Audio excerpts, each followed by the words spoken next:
I'm John McNeil. Helping other people evolve is what I do. I want to know, how do you maintain your process of recovery, sobriety, or change? I just wanted to touch bases and offer some assistance, some equipment. Anyone that has a recovery process, sobriety, or a change of life should be doing some things. I get it. Some people believe in just going to work and dealing with their family, which might work for a while, but it won't help you last forever. And I do know what I'm talking about. So I have brought into some things for that gives me 28 years of a process of recovery and accounting. So I use what is called tools. This information isn't mine, but my personal application of it becomes mine. So I keep tools. As I continue to learn how to be a better human being, my tools play a part. We use concept of if you stick with the basis, you never ever go back to it, all those fancy things. But are you in tune to having tools? If you're a construction worker, you need tools. If you're an electrician, you need tools. If you're a teacher, you need tools. On and on and on to whatever professionalism or professional role you have, you need tools, equipment, things to assist you to do your job. Well, how about the job is that I'm talking about is learning how to be a healthier human being, especially when we're talking about the recovery process, the sobriety, or how about what I said earlier, changing your life. Do you have a higher power?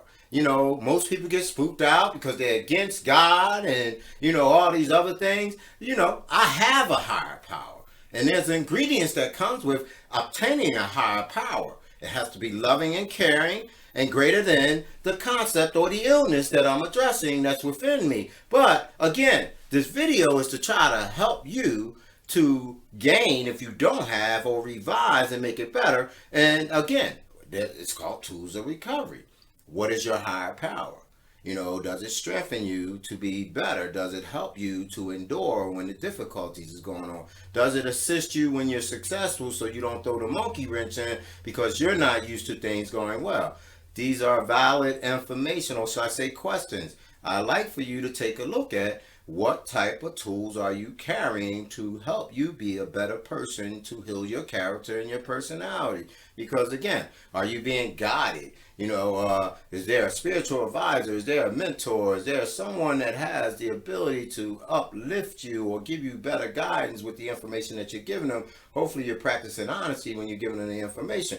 In the recovery world, it's called a sponsor. The sponsor is someone who has the ability and knowledge to actually guide someone because they've been doing it a little bit longer than that person, that's looking to obtain them in a commitment to guiding their life. I want you to know it's not about ownership. It's not about dictatorship. And there are a variety of ways that people can establish this role, or should I say carry out the duties or the responsibility of it. But please be careful of who you're entrusting to do this, because the gift of gab is beautiful. The sound of profound speaking is wonderful. But at the same time, what is the real ingredients of the walk of the character of the person that you're asking to do this stuff? And those of you who've yet to do it, please do so. And do so correctly with not being afraid of asking healthy questions and interviewing. Because again, something that sounds good, it puts me in the mind of, the book.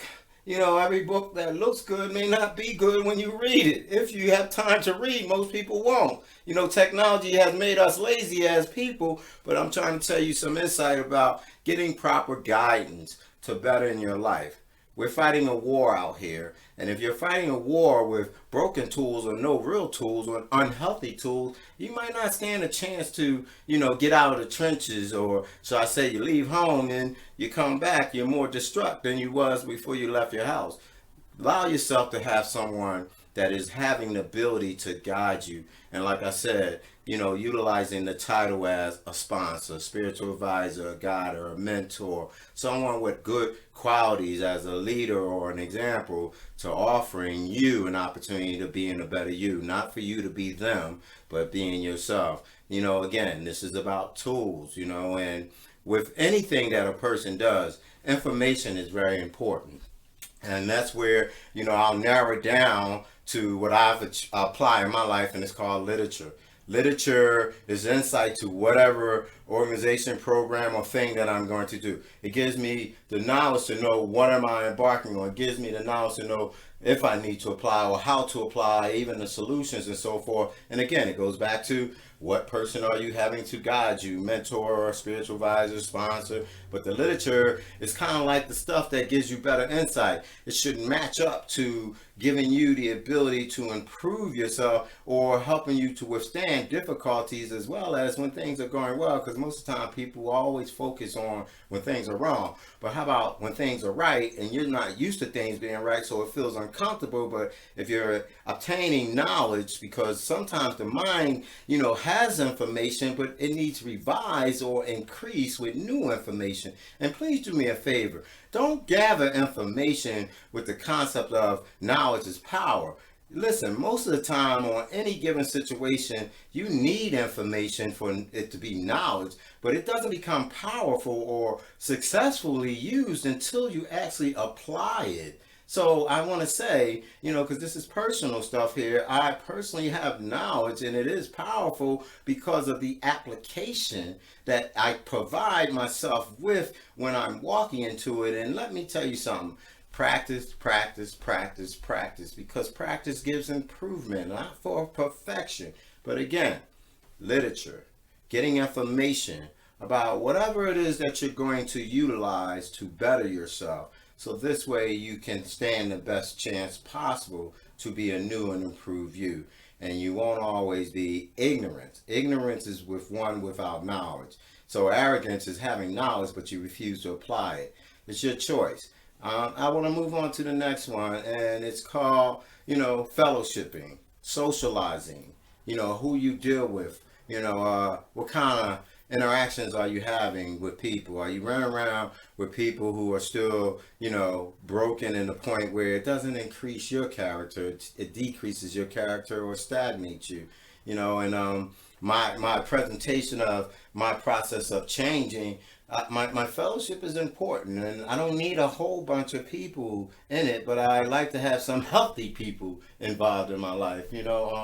That gives me a sense of being a better person. If you want to learn how to own a business or run a business, you got to hang around or interact with people who are doing that. You want to be a drug dealer, hang around drug dealer. You want to be a womanizer, you hang around womanizer. You want to be an abusive mate to your partner, you hang around people who will co-sign your ability or your practice, shall I say, of being abusive. On any category that you're choosing to be as a status of a human being. But again, your fellowship is important. Fellowship helps nurture me. Fellowship helps support me. Even when I tell you about losing loved ones, like 2 weeks ago, my 18-year-old cousin was murdered. And it's an opinion on the reason because we never know. But at the same time, all he had was a cell phone, maybe some keys, but not no real money. And the people who was robbing him was disappointed or upset, or maybe they were just had nothing else to do but cross that line, so they murdered him. And yeah, I'm grieving again, and it's been a rough few months with loss of family. But my fellowshipping with who I have in my life play a major part with helping me learn how to grieve properly. And I've had my moments where I'm down. I have my moments where I'm like here, but I refuse to isolate or entirely numb up. And I most definitely refuse to be irresponsible to my responsibilities, because it's important that I learn how to accept life, because I have no control over life. I have the ability to set goals and get them accomplished, but having good people in the fellowshipping form that I'm describing is very key, and then there's always, the gathering of any form, like meetings. And the meetings is to exchange, I call it the pros and cons, the good and the bad, but most definitely to hear something, to give something that puts you in a better position. If you don't get the understanding of this message with this video, don't hesitate to contact me. Maybe I can give you some more insight other than what I'm explaining on this. This information that I'm giving is not personally mine, but I made it personal because of my personal application of the information. And I'll say this again. It has given me success and continuing to allow me to grow for 28 years. And it's not in a one aspect that you have to apply this. I just wanted to try to touch bases with human beings and on any level, not just substance abuse, workaholics, abusive people, doubtful people of self, lack of confidence, unsure of how to just be able to be successful in your businesses if you're starting one or you have one, how to just try to find a way to be a well-balanced human being. I hope I've said something that was very important to someone or enlightful to helping you. My name is John McNeil. I help other people evolve. Tune in to the next video. Thank you for your time.